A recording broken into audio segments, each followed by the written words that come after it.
Welcome to Gracie Jiu-Jitsu. The Master Chief, a SEAL by the name of Steve Bailey, had been training with the Gracie family in their garage in Torrance, California, for a little over a year. "And I'm just a white belt," he had said.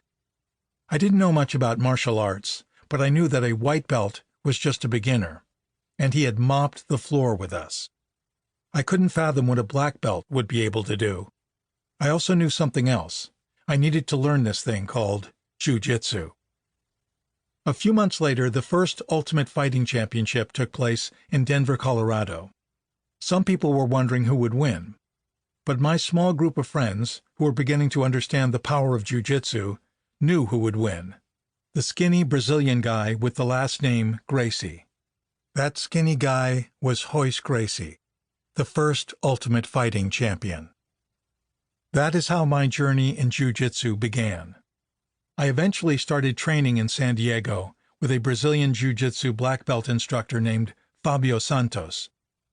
As I tried to understand the history and philosophies and the hierarchies of the Jiu-Jitsu world, I heard one name that would come up over and over again: the champion of the Gracie family, the undefeated fighter, the pinnacle of technique, the undisputed master of all things Jiu-Jitsu.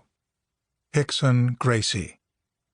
There were stories of Rickson fighting in the streets of Rio de Janeiro to defend the honor of the Gracie name, tales of his competition glory, legends of his prowess on the mats, an unstoppable force who psychologically defeats his opponents before the fight even starts.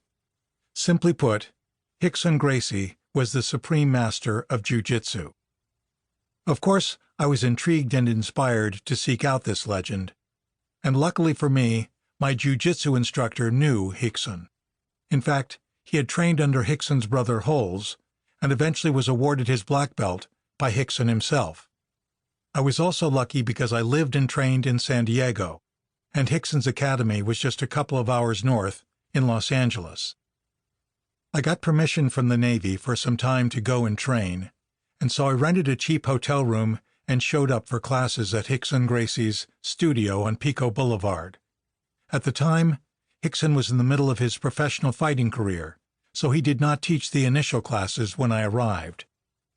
But his instructors had learned from the source, the master, and this was obvious from the detailed explanations and coaching they gave. After 4 days of training, I showed up at the academy for another class, but something was different this time around. There had been 10 to 15 people in previous classes, but all of a sudden the studio was completely packed. I suspected what was happening, and my suspicions were confirmed when I heard chatter from the group. "Rickson is teaching tonight." We all put on our gis and got on the mats. We started warming up and making small talk in idle anticipation for class to begin. Then it happened. Rickson walked in. The entire place went silent. One of the subordinate instructors told us to circle up and started directing some exercises. I have never seen Jiu-Jitsu students do jumping jacks, push-ups, and stretching with such intent. Finally, Rickson nodded at the subordinate instructor, who stopped the exercises and sat us down in a circle around the perimeter of the mat. Rickson walked out into the center of the circle and knelt comfortably on his knees. You could hear a pin drop. He sat for a period of time and then spoke in a soft but confident tone.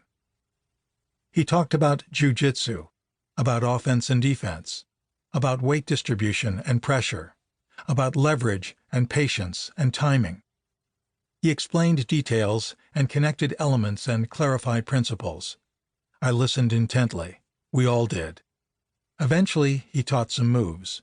They were basic, sure, but his granular instruction was something I had never experienced. We students paired up to try the moves while Rickson walked around and made adjustments. More weight there, or too much space, or not enough pressure. After an hour, the instruction part of the class was over. It was time to spar, to engage in full-force training against other members of the class. My instructor from San Diego had told Rickson I was visiting his academy and asked if he would spar with me. Rickson approached me and asked if I wanted to train with him. "Yes, sir." At this time I was a blue belt.